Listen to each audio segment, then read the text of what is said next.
नमस्कार, आप देख रहे हैं न्यूज़ 18 बिहार झारखंड का डिजिटल प्लेटफॉर्म और मैं हूं आपके साथ लक्ष्मी। देखिए, सरकार समय समय पर श्रम कानूनों में बदलाव करती रहती है ताकि कर्मचारियों की जिंदगी थोड़ी आसान हो सके। अब 2025 में भारत सरकार ने नए लेबर कोड्स लागू कर दिए हैं, जिनसे ग्रेजुएटी के नियमों में सालों बाद सबसे बड़ा बदलाव हुआ है। और इससे पहले 2018 में आखिरी बार बड़ा बदलाव हुआ था, जब टैक्स फ्री ग्रेजुएटी की सीमा 10 लाख से बढ़ाकर 20 लाख रुपए की गई थी।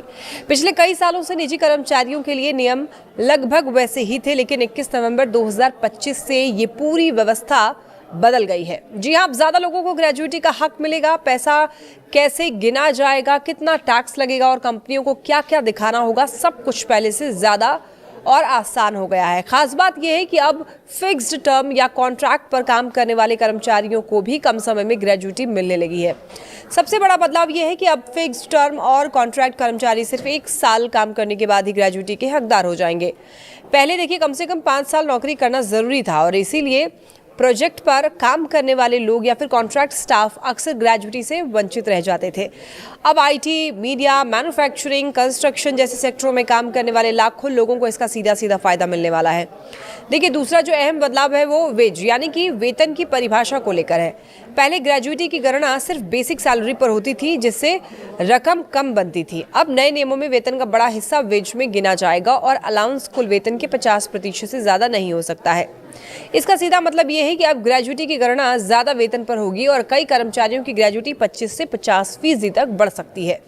देखिए, तीसरा जो बड़ा बदलाव है वो टैक्स को लेकर के है। निजी क्षेत्र के कर्मचारियों के लिए टैक्स फ्री ग्रेजुएटी की सीमा अभी भी 20 लाख रुपए ही रहेगी, लेकिन केंद्र सरकार के कर्मचारियों के लिए ये सीमा 25 लाख रुपए तक कर दी गई है।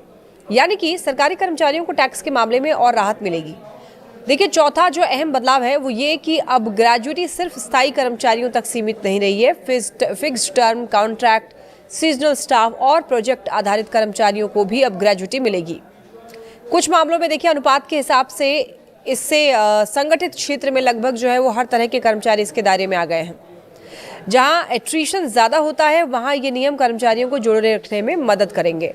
पांचवा बदलाव कंपनियों से जुड़ा हुआ है। अब कंपनियों को अपनी ग्रेजुएटी देनदारी को बैलेंस शीट में साफ साफ दिखाना होगा। इसका मतलब ये कि अब कंपनियां ये नहीं छुपा पाएंगी कि उन्हें भविष्य में कर्मचारियों को कितनी ग्रेजुएटी देनी है। इससे कर्मचारियों के लिए फायदा ये होगा कि समय पर पेमेंट को लेकर कंपनियों की जवाबदेही बढ़ेगी। हालांकि कुछ बातें पहले जैसे ही रहेंगी, जैसे कि ग्रेजुएटी का फॉर्मूला अब भी वही रहेगा, 15/26 इंटू आखिरी सैलरी इंटू काम के साथ। स्थायी कर्मचारियों के लिए 5 साल की शर्त भी बनी रहेगी, लेकिन फिक्स्ड टर्म वालों को इसे छूट मिलेगी। कुल मिलाकर के 2025 के ये जो बदलाव हैं वो कर्मचारियों के लिए काफी फायदेमंद है। अब ज्यादा लोग कवर होंगे, ग्रेजुएटी की राशि बढ़ेगी और टैक्स को लेकर के भी साफ नियम होंगे। तो ऐसे में हर कर्मचारी को अपने सीटीसी, कॉन्ट्रैक्ट टाइप और एचआर पॉलिसी पर जरूर ध्यान देना चाहिए, क्योंकि ये नियम जो है वो सीधे आपकी जेब और भविष्य की सुरक्षा से जुड़े हुए हैं।